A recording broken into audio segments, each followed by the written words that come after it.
E.T. here.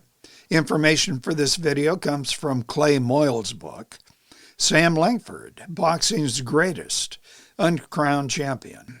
And by the way, Clay told E.T. that he is offering 40% off the listed prices for his boxing books. Check out his website. It's www.pricefightingbooks.com. And he'll email you a spreadsheet listing 4,000 boxing books that he has in his own collection.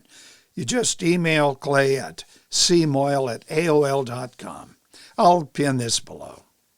This here is Louis Edgar Rogers, better known as James J. Berry.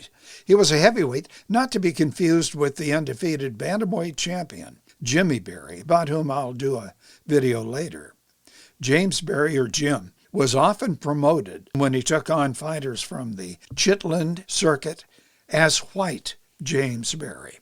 But in fact, according to records regarding Berry's mother, he was part American Indian. While Berry was popular enough to have his visage be put onto packages of cigarettes, by the way, were a new product back then, he seldom beat absolutely top-level opposition, although he never ducked anybody. Even the great Sam Langford, who mixed it up with Berry not once, not twice, 9 times. Now stay with me, by the way, for an interesting story about the private boxing encounter between Langford and former champion James J. Jeffries. My guess is you've never heard about this. Berry's first encounter with Langford, it was on September 25 of 1907. And Berry had recently taken victories over Jack Blackburn, and he beat Joe Grimm. And in meeting Sam Langford, Berry has an advantage of height, weight, and reach.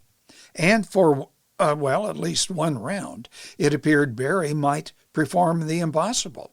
That's when he put Sam down for a count of 9. In the second round, Berry rushes Langford to finish him off and meets a hard Langford right that put him down.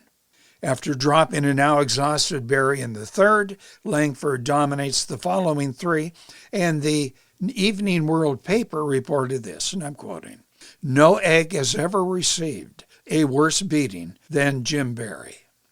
Well, nonetheless, that fight was so entertaining that the two would fight again about 2 weeks later in Chelsea, Massachusetts.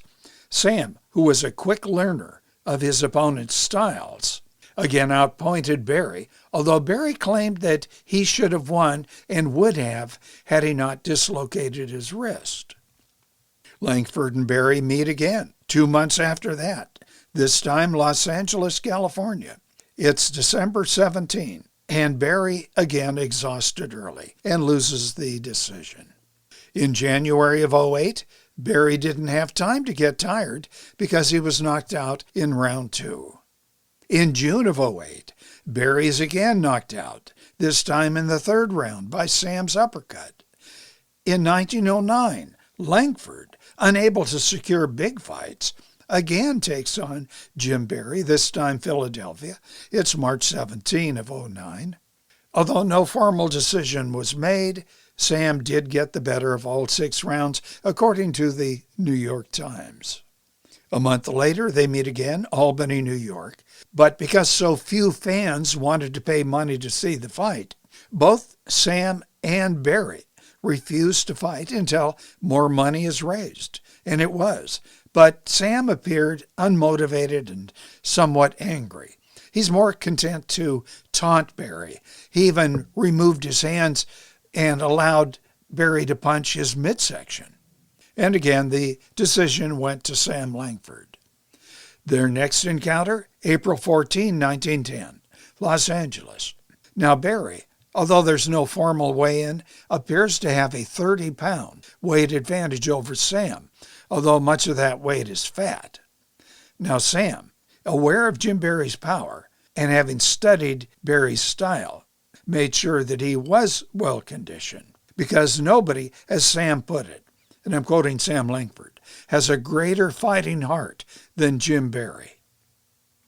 And this fight was for 25 rounds. Barry realizes he's got to clinch. He knows he's not that well conditioned, and Sam is very dangerous at long range.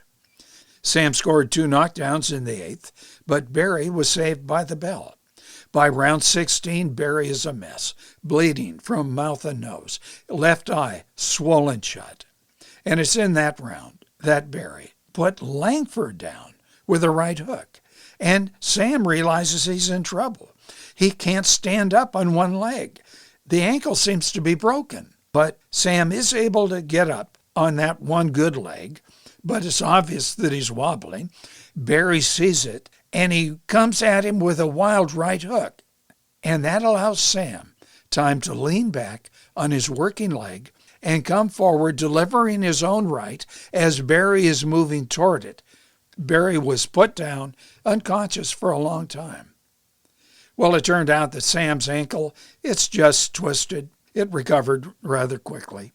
The newspapers had this fight all for Langford.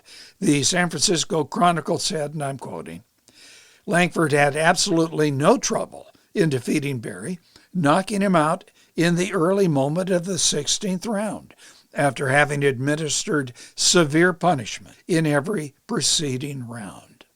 Jim Barry, after this 9th time that Langford beat him, 3rd time he'd knocked him out, finally admitted, I'm never going to beat Sam Langford.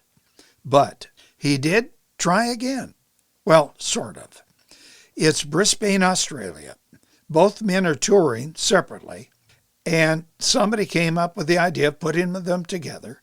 Barry tells the Brisbane Courier, and I'm quoting, I put Langford down for 9 seconds the last time we met. I think I can get him down for the 10 this time. But here's what happened. 20 seconds into the first round, Barry goes down. He quickly gets up. He goes down again.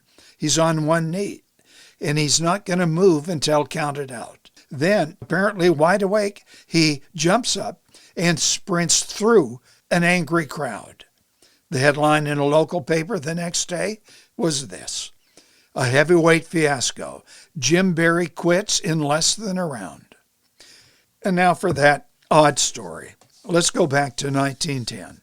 The Washington Post reported that Sam Langford and former champion James J. Jeffries slugged it out just one day before Jeffries was to return to the ring 5 years after he retired to fight the current champion, Jack Johnson. And this story was based on information provided to the Post by James Barry. Yeah, that James Barry. Now, the reason for having Langford spar with Jeffries, according to Barry, was to determine if the very obviously sick former champion had anything left. And as it turned out, he did not, as Sam knocked, according to the story, knocked Jeffries out, as would the champion a day later. Now, was this story true? And many said that it was, but it was somebody else who did that to Jeffries. Some said Stanley Ketchel. Or maybe it never happened at all. What do you think? Type in your comments below. This is E.T. Subscribe, do comment, like this video.